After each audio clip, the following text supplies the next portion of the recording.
Hello, my name is Martio Harris. We're here with Mr. Al at Al's Barbershop. We came here because this is one of the OG places in Tucson. Everybody knows about this shop. This is actually the place where my dad started cutting when he first was here in Tucson. So, Mr. Al, I have a few questions for you because I would like to interview you. Yes, sir. Shoot. One of the questions I have, I want to start off by asking you. So, how's business been going? Like, so throughout the years, how has it been a shop owner? And the shop owner is great. This is great being a shop owner. You know, I started this place because we had to move from downtown. They were having urban renewal downtown. Okay. You know, where the community center and all that. We were down in that area, and they tore all that down and come up with the community center. So okay. So I had to. Let's find a place, and over here on Grant Road was the place available, and you know it was a Jack's Barbecue, which is right near the corner of 4th Avenue and Grant Road. So you know it's you know black business, and it was a building available close by, so. I was able to, you know, obtain the building, and I had 3 chairs. Those 3 chairs right there, as a matter of fact. Okay. And it was just one barber, Jimmy Rand. You probably don't know him. He passed on. But it worked out. It worked out great because I guess timing, you know, being a young man, I knew a lot of the youngsters, and they all knew about me, and I was the youngest barber around here then. Now I'm the oldest. Okay, okay. So what made you become a barber? Wanted to become a barber? Well, my dad was a barber. You know, he used to cut hair back in Ohio. So I knew it was something I could do, but I never had really thought about doing it, you know, full time until you know. I started seeing where I could really, you know, do it that way, you know, in the barbering business instead of going into the military. You know, I come out here with plans of joining the military, but I changed my mind after I saw that, you know, that I could really make it as a barber. Okay. Yeah. And as I heard you before, I heard you say that when you came in, you were one of the youngest barbers. How old were you when you started barbering? Well, I was 18 when I came here. Okay. And I started, I went to barber school, and when I first got out of barber school and started cutting hair, it was 1959. I was 19. Okay. And from there, you know, from there to here, I've been cutting hair, you know. Yes. Yeah. That's really cool. That's really cool. I would like to ask some questions to Mr. Tommy. All right. One of the questions I had is, you've been with Al for a long time. What has it been like your shop experience? It's been great. You know, I've been here going on 25 years in January. Okay. Worked with your father, LaRon, Lisi, Jimmy, John. Now we had Kevin. That's the newest one. I gave him his first haircut too. Gave him my first haircut some years ago. Wow.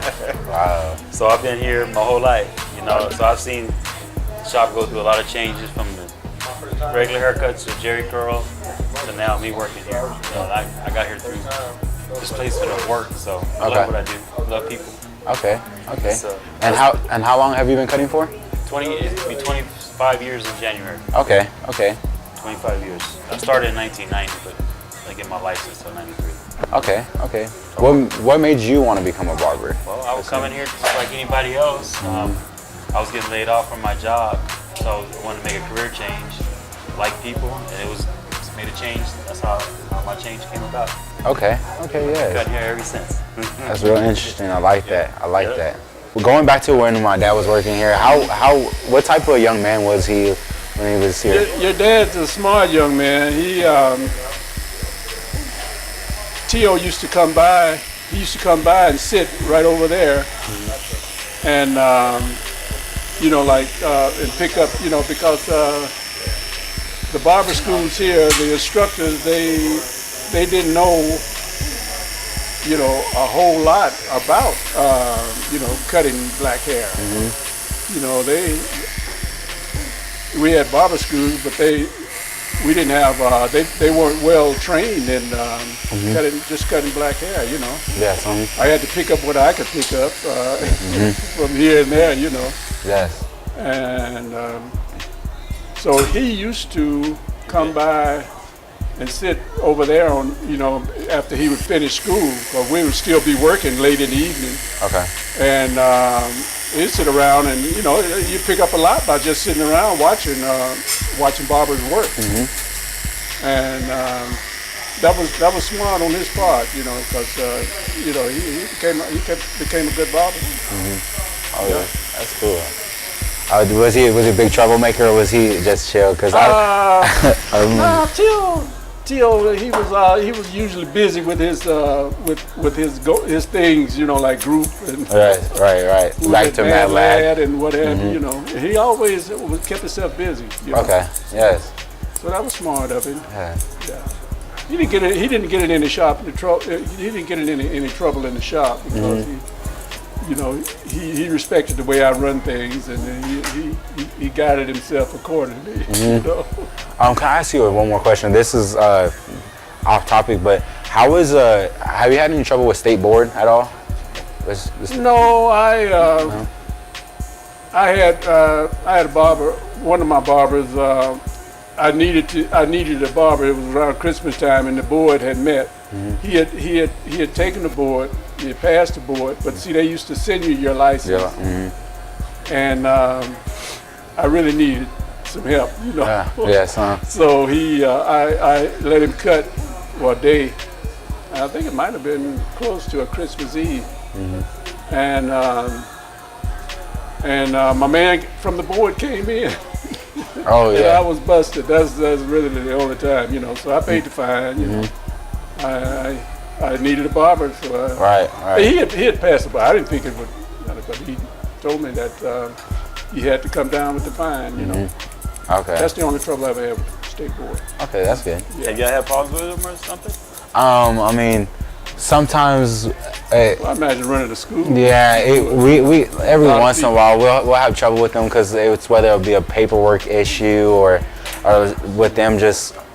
I don't know. You know how state board is, right? It's one thing that you gotta you just gotta cope with them and just work things out with them because also just going along with that because the fact that my dad had to fight in order for us to get the little small afro with the taper onto the state board exam because it was only meant for almost Caucasian males. What I'm saying? So we had problems with that kind of going through it as a black business, but. Nothing like really major. Right. Well, everything out this way, is younger. It kind of travels. Maybe from the West Coast to here, or from the East Coast to here. Yes. And we have to pick up what we can. Okay. And then you got television. Like you got basketball. You see cuts on TV and whatever. I laugh at some of the cuts I see now that we used to do, but that's what was going on at the time.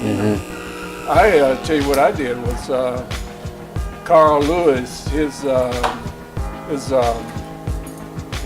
when he was in the Olympics, when he made the Olympics, he wanted those 4 gold medals. Yes. He came here out to Pima College to make a commercial, for Nike. No, Nike, I think. It was Nike. Yeah. And, he came, they brought him in the barbershop I cut his hair, the flat top then was like, it wasn't, the skin, the high and tight flat top. High and tight. Mm-hmm. Yeah, well, if you notice that he had a high and tight flat top, I gave him that flat top. Really? I cut his hair, yeah. Wow. Yeah. Wow. It wasn't like the ones you see around here now, Right. but it was nice and close and it's flat on top. Mm-hmm. And feeding off of that, so how do you guys as barbers, I'm talking about everybody here in general, how do you guys feel about the new generation of haircuts, of the high fades and the high tapers? And It's like updated every day. Everybody wants a different haircut. yeah. Yeah. Personally,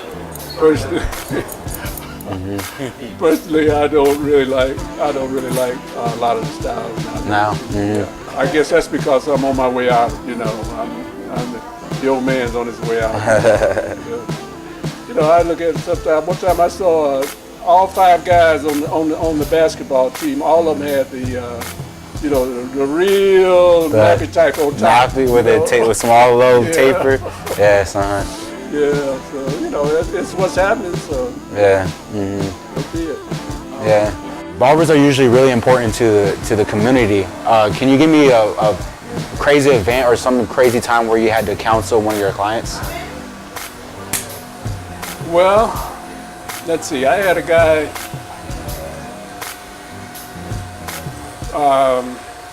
Saturday mornings we're usually kind of busy. This is when I was in the other shop Okay. when I was in the shop down the street. Guys that older guys, they like to come early on a Saturday morning. So we had a kind of a policy. The guys would come up before I get there and be parked around the building now. So I had this one guy. He was first. He was first, and they keep track. Because I'm not there, and they keep track. So when I get there, they just so and so was first, he's second. So one of the guys that knew me, he saw me pull up, and he pulled up to the shop, and when I opened the door and went in, he was the first one to run in. Yes. And ahead of these guys, so the guys said, hey man, so this is this is not the way we do it, so guys said, well, I was in the door first, and he went and hopped in the chair, so this other little fella, he told him, he said, I'll tell you one thing, he said, I'm going out to the car and get my gun, and I think you better be out of that chair when I come back. So That's crazy. That's crazy. This is a long time ago, yeah. That's crazy, huh? Yeah, that was Tucson law. So my man said, well, I'll get my haircut later, so he took off, so I was glad of that, At least we didn't have a shooting then, That's crazy. Yeah. That's crazy. That's right. Yeah, that's just one of the things that popped in my mind. Crazy things. And we had a lot of crazy things happen. I had a guy once, he went back in the back and did something, and he was leaving, and a 9mm fell out of his pocket right there on the floor. That's crazy. Your dad might have been there for that one. For real? Yeah. He might have been there, yeah. Wow. It didn't go off, but I told him, hey, you don't need to bring a gun in here, man. He never came back in. Wow. Yeah. Wow. We had something similar like that one time at the barber college where this dude, he came in he had no shirt on, and my dad's like, hey, I'm gonna need you to put on the shirt, sir. And Oh, you talking about the big old he had the little gun, and he had the gun in his back pocket, and my dad's like, we can't be having that at school, Right. But yeah, no, I understand that. That's crazy. That's really crazy. Yeah, I probably need to be reminded of a lot of things I can tell you about. It's been so, been in this business so long, I've seen a little bit of everything. Yeah, everything. That's fair. Well, I don't think it really set me apart, because, I try to be myself, all the time, but, I just try to be as close to myself as I can at all times, you know. And after a while, you start feeling that way. You know, I mean, you don't really feel like, you know, you're a barber, but you're a barber. You hold you know that you hold a certain status. You know, you keep people looking good. You know, as a matter of fact, that's my slogan up there. You know, it pays to look well. You know, so it pays you, it pays me, it pays everybody. So. But I don't really, you know, put myself. I have a pride within myself that I feel by being a barber. You know, you know, and keeping doors open for going on 52 years now. You know, I feel good about that. You know? And sometimes I think, I said, wow, you know, 50-something years, that's something. Yeah, every working day you've had those doors open, you know. So I feel pretty proud about that. Yes, that's something really. That's a great accomplishment, honestly. Right. Okay, so what are the keys to the success? Like, what are the do's and don'ts that you have in business? How's that? Well, no, my slogan is like consistency. Consistency. You know, you try to keep that same haircut. You know, each barber. If you're a barber, aren't you? Yes, sir. Yeah, I think. Yeah. Well, you'll notice if you cut hair long enough, you'll notice. You can look at it. You don't have to. I mean, you don't have to know who did it, but you can see a guy walking I used to go out you know, and I could see somebody out, and I knew which barber cut his hair. Right. Yeah, I mean, every barber, they kind of have a style, maybe a little line on the hairline, a little way they do a guy's mustache. Or something, you know, I mean, it's just something that you would know. I mean, a lot of people don't know it. They look good to them, but they don't know who did it. Yes. But I've always been able to do that. Put that up. Consistency, and barbers, you know, they usually know. And one thing that I like about that you said that is because consistency. When you have consistency, it sets credibility, and so if they know that they can trust you with their hair, people come back. They come back for consistency. Right. You know, Yes. That's one thing that's one thing I preach. You know. Yes. Yeah. Definitely. And I try to, you know, be open at a certain time. You know, close at a certain time. You know. Yes. You know, sometimes I even eat at a certain time, but if I can, you know. Yes. Yeah.